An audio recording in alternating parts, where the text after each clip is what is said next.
Medical വിദ്യാർത്ഥിയായ വേണി മാധവ് ഗുപ്തയ്ക്ക് ശില്പങ്ങൾ തീർക്കാൻ കല്ലും മണ്ണും വേണമെന്നില്ല. ചോക്കും സൂചിയും ബ്ലേഡും ഉപയോഗിച്ച് വേണി തീർക്കുന്നത് കമനീയമായ ശില്പങ്ങളാണ്. റിപ്പോർട്ട്. ഉത്തരേന്ത്യക്കാരനായ വേണി മാധവ് ഗുപ്ത തൃശൂർ മെഡിക്കൽ കോളേജിലെ അവസാന വർഷ MBBS വിദ്യാർത്ഥിയാണ്. മൊട്ടുസൂചിയും ബ്ലേഡും ഉപയോഗിച്ച് വേണി തീർക്കുന്നത് മനോഹരമായ ശില്പങ്ങൾ. ക്ലാസ്സിൽ അധ്യാപകർ എഴുതി ഉപേക്ഷിക്കുന്ന ചോക്കിലും എരിഞ്ഞു തീരാറായ മെഴുകുതിരിയിലും വേണി തന്റെ കരവിരുത് തെളിയിക്കുന്നു. ചോക്കിലും മെഴുകുതിരിയിലും മാത്രമല്ല, പരിപ്പ്, അരി, ഗോതമ്പ്, പയർ എന്നിവയിലും ഈ വിദ്യാർത്ഥി ശില്പങ്ങൾ ഒരുക്കുന്നു. ഗണപതിയും കൃഷ്ണനും തുടങ്ങി അച്യുതാനന്ദനും ഉമ്മൻചാണ്ടിയും വരെ ചോക്കിൽ ഉരുത്തിരിയുന്നു.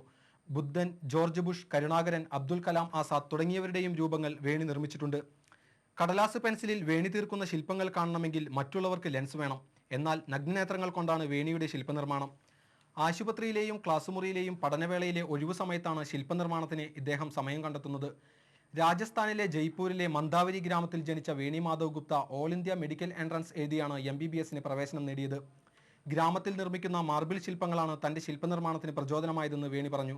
5 വർഷം ഞാൻ ഇങ്ങനെ ഉണ്ടായിരുന്നു.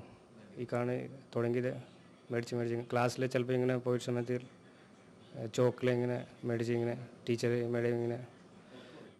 ദരിദ്ര കുടുംബത്തിലെ അംഗമാണ് വേണി. വർഷം തോറും ആയിരക്കണക്കിന് രൂപ പഠന ചെലവ് വരുന്ന വേണി സുമനസ്സുകളുടെ സഹായത്തോടെയാണ് പഠനം തുടരുന്നത്. പഠനാവശ്യത്തിനുള്ള പണം ലഭിക്കാനായി തന്റെ കുഞ്ഞു ശില്പങ്ങൾ വിൽക്കാൻ ഈ കലാകാരൻ തയ്യാറാണ്. കോളേജിലെ മെൻസ് ഹോസ്റ്റലിൽ വേണിക്ക് കൂട്ടായി ക്രിസ്തുവിന്റെയും കൃഷ്ണന്റെയും നബിയുടെയും ചിത്രങ്ങളുണ്ട്. ഹോസ്റ്റലിലെ ഇടുങ്ങിയ മുറിയിൽ ആരോടും പരാതിയില്ലാതെ തന്റെ ശില്പനിർമ്മാണവും പഠനവുമായി മുന്നോട്ടു പോവുകയാണ് ഈ കലാകാരൻ. TCV വാർത്ത, തൃശൂർ.